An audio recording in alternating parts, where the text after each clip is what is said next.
Hi, we're Primary 7 from Milnes Primary School, and today we're going to show you an educational video about Japanese knotweed.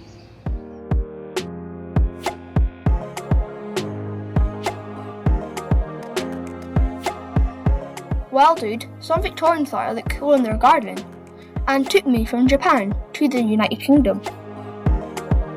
I first came to the UK in about 1850. Been around for almost 200 years.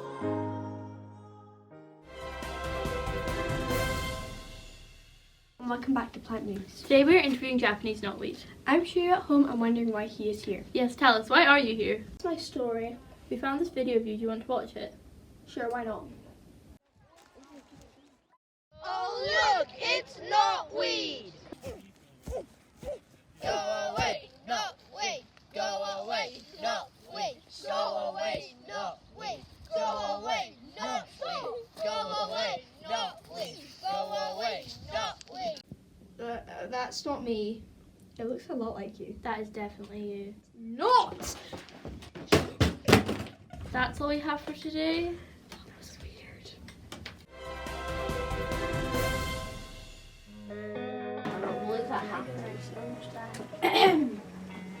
Hello everybody, I've gathered you here today to talk about Japanese knotweed. I know it has a bamboo-like stem and it's hollow inside. Every day it grows 10 centimeters taller and the branches grow in a zigzag-like pattern. Now, can anyone tell me about the flowers that grow on the stems? They are creamy white and grow in clusters. Now, can anyone tell me about the leaves and the roots? The leaves are light green and has red or purple specks. It is a heart or shovel shape and has a pointy tip. The roots can grow 3 meters deep and 7 meters in all directions.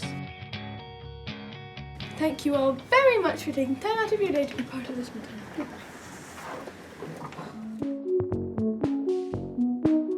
Today we will see some flowers in nature.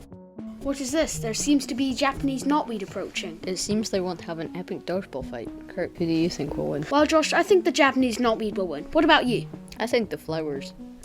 There's 3 knotweeds. Now they just hit a 360 knee shot. There seems to be a flower running to a phone. He's calling the head of Plant Busters. Hello, Plant Busters. The Japanese knotweed is killing all the native plants. Okay, we're coming. They're here and they're going to inject them with herbicide.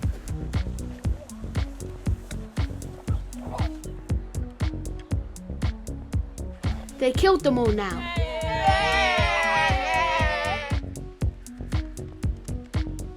The flowers are growing back.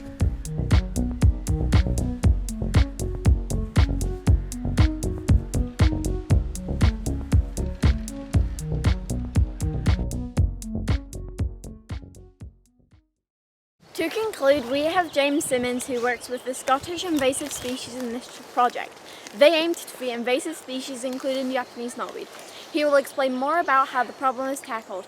Let's pass it to James. So I chose to work with invasive non-native species because they are creating a huge problem all across the world, in fact, in terms of biodiversity loss, habitat destruction, and ecological damage in general. And Japanese knotweed is one of the sort of bigger threats to our biodiversity. So I felt that I want to help out and reverse some of the problems that have been created through human actions. So when I'm out working with invasive non-native species, it's really important to practice good biosecurity. Some of these plants will spread very, very easily, which is why they're so invasive. Certain plants will set seed, lots and lots of seeds, but Japanese knotweed is particularly important to practice good biosecurity because it can regrow from that much of a plant. So if you are walking through Japanese knotweed and snap some off and carry it away with you on your shoes or on your clothes and then you drop it somewhere, that could create a whole new stand of Japanese knotweed. So we must be sure to practice good biosecurity. A glyphosate-based weed killer is what we call a systemic weed killer. Some weed killers, when you spray a plant or inject a plant, will just burn the leaves.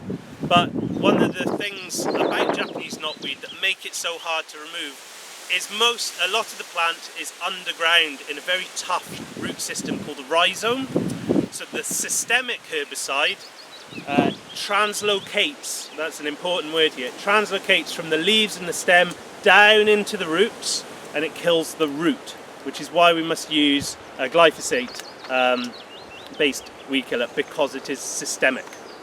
With Japanese knotweed, we can either spray the leaves, or if it's a sensitive area with high biodiversity value, we can use what's called stem injection, where we put a needle into the stem of the plant and inject neat glyphosate directly into the stem. That way we don't damage any of the other plants in the area. This sort of work, it takes a lot of time, so we're always looking for people to help out. Reporting it's one way, or we're always training volunteers and getting out and about and having fun treating these plants. So always happy to hear from anyone who's interested in this sort of thing and wants to help out in any way. I love my job, I love working outside, and I hope you learned something about Japanese knotweed today.